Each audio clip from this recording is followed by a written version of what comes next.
महाराज जी, आपका प्रश्न है कि इन्होंने हनुमान जी को अपना भाई माना, बचपन से माना था। फिर अभी बड़े होके किसी ने बताया स्त्री साधक हनुमान जी की भक्ति नहीं कर सकते, उनको स्पर्श बड़े छोटे से हनुमान जी को साथ लेके घूमते हैं। तो महाराज जी कौन?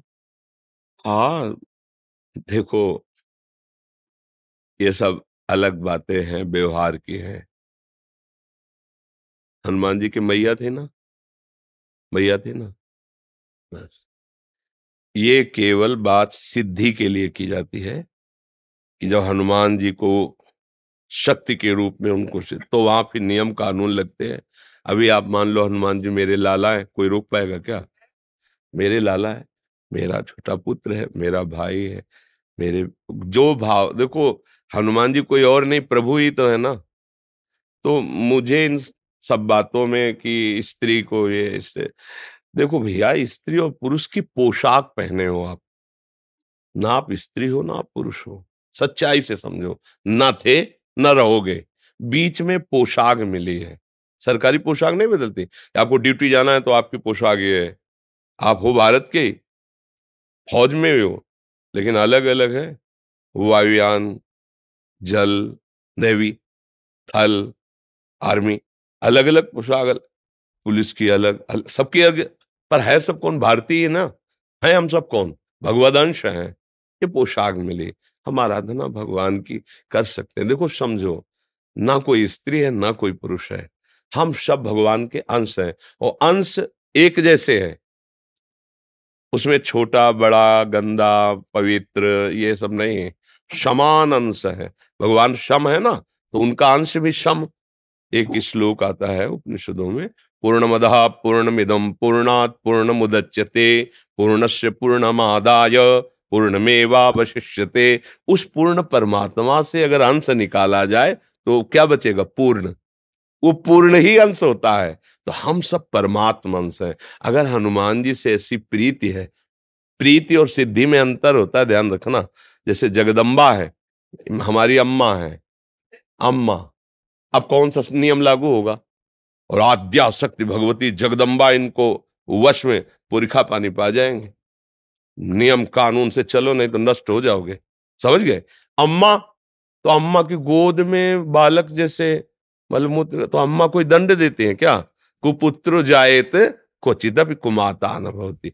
ऐसे ही हमारे सब प्रभु की से देखो, बाल ब्रह्मचारी हनुमान जी अंजनी के लिए क्या है? पुत्र ही तो है ना। अंजनी के पास जब जाएंगे तो अंजनी क्या करेंगे? लाला, दुलार करेंगे ना। बस, हनुमान जी हमारे लाला हैं, हमारे भाई हैं, हमारे पुत्र हैं। अपने भाव में रहो, सबको ये बताने की जरूरत नहीं है, सबको सुनाने की जरूरत नहीं है। महान भक्त हैं हमारे सामने, हनुमान जी जैसा कोई भक्त नहीं, भगवान का सेवक नहीं। और उनको हम इस भाव से बज रहे हैं, भला कहीं अमंगल हो सकता है? नहीं। नियम कानून लगते हैं पदवी पर, हम उनको से कोई चाह नहीं कर रहे कि आप हमारे अधीन हो, जब मैं बोलूं वो हो जाए। हनुमान जी की जैसे सिद्धियां ग्रहण करना, दैवी शक्तियों को अधीन करना, बोले दुर्गा देवी इनको सिद्ध है, कात्यायनी इनको सिद्ध है, वो एक अलग क्षेत्र हो गया और ये अलग क्षेत्र हो गया। अगर आप इस क्षेत्र में भाव से बज रही है तो कोई न स्त्री है न पुरुष है, भगवान का अंश है। और अपने लाडले को दुलार करना सबका अधिकार है। खूब भक्ति करे, ये कुछ जो अनसुनी भी करना चाहिए। महाराज जी, गंगा में थी ना, मैं अक्षय तृतीया को पंचकोशी कर रही थी, तो पंचवें स्नान पे एक स्त्री ने बोल दिया ना कि छूते नहीं है, तो इन्होंने बाल रूप ले लिया। मैंने मार्गदर्शन यही आप करवाने देखो भाई, हम आपको ये नहीं कहते कि आप मंगलवार को बंधनवार लेकर हनुमान जी के मंदिर जाएं, वहां चढ़ाएं, हम नहीं कह रहे। हम ये नहीं कह रहे कि आप उन सिद्धियों की जैसे प्राप्ति की जाती है। हमारे लाला हैं, खवाओ पिलाओ दुलार करो। देखो अभी हनुमान जी राजी हो जाते हैं कि ले, इनको रामचरित्र अच्छा लगता है, भगवान की चर्चा सुनाओ, इनको सिया राम नाम कीर्तन सुनाओ, अपने भाव से मगन। हम कोई साधारण सबकी सुनोगे तो पागल हो जाओगे। कोई तो कुछ कहेगा, कोई तुम कंठी बांधे हो, सुहागवती होके कंठी बांधे हो। ये तो विधवा बांधती हैं किसी ऐसे माता बहन को। तुम तिलक लगाए हो, सुहागवती होके तिलक लगाए हो। अब क्या उत्तर उनको बताओ? कि असली सुहाग तो यही है, जो माताएं मंगलसूत्र नहीं जैसे धारण करती, ऐसे ये कंठी हमारे लिए हरि की प्रति मंगलसूत्र है। तिलक ये जो है, ये सुहाग भरे हैं, हम हरि के हैं। अब ये बातें अध्यात्म और भाव की जगत में, जो व्यवहार में वो नहीं समझेंगे, नहीं मानेंगे। हमें उनकी बात नहीं सुननी, हमें अपने भाव से। कर्माबाई जी रोज खिचड़ी 3 बजे बनाकर जगन्नाथ जी को अपने हाथ से पवाती। पहला काम था उठकर खिचड़ी बनाना और प्रभु को पवाना। एक दिन सुबह स्नान करने जा रही थी, सूर्योदय हो गया था, तो एक संत भगवान मिले। तो उनका कर्माबाई सूर्योदय हो गया, तुम भगत हो, अब स्नान करने जा रहे हो, जल्दी जगा करो। तो उनका जग तो बहुत जल्दी गई थी, पर वो खिचड़ी बनाई, ठाकुर जी को भोग बनाया और पवाया, फिर स्नान कर। अरे कितना बड़ा अपराध कर रहे हो तुम, ठाकुर जी को बिना स्नान किए भोग बना, ये तो घोर अपराध है। अच्छा महाराज, पहले स्नान फिर तिलक फिर ऐसा जो नियम है। खिचड़ी बनाई, लगभग सुबह होने जा, बुलाया ठाकुर जी आए, एक कौल पाया, उधर पर्दा हटने वाला था, अंतर्ध्यान होके वहां पहुंच गए, खिचड़ी लगी थी मुख में। तो उनका जय जय, अभी तो पर्दा खुला है, भोग तो पधरा नहीं आपके मुख में। तो उनका एक महात्मा ने ना, बड़ा नियम कानून वाला है, समझा दिया हमारी कर्माबाई को।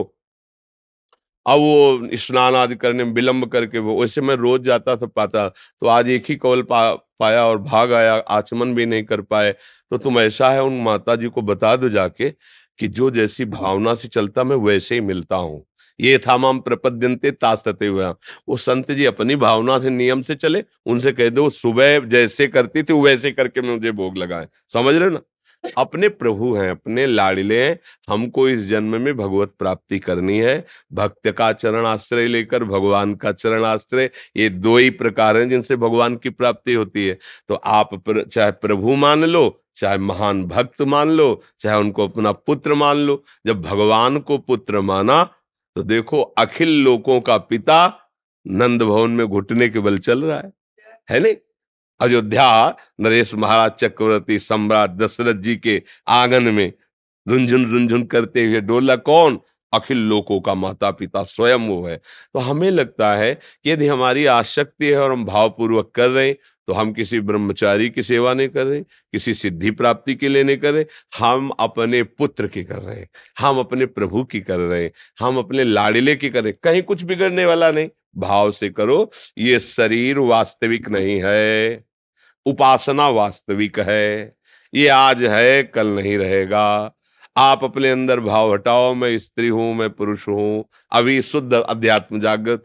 पर ये साधारण बातें नहीं हैं, तो साधारण लोगों की बातें सुनोगे तो फिर यही सब बातें आएगी। अपने को उपासना करनी, आप भाव से रहो। जहां हनुमान जी वहां सियाराम जी है, क्योंकि बिना हनुमान जी सियाराम के रह नहीं सकते। तो जब भोग लगाओ तो वही भाव करो, सियाराम जी विराजमान। अच्छा मान लो कोई कह रहा है हनुमान जी को स्त्री की सेवा नहीं करनी चाहिए, तो सियाराम जी की करनी चाहिए? हाँ करनी चाहिए। तो हनुमान जी कहाँ बैठे हैं?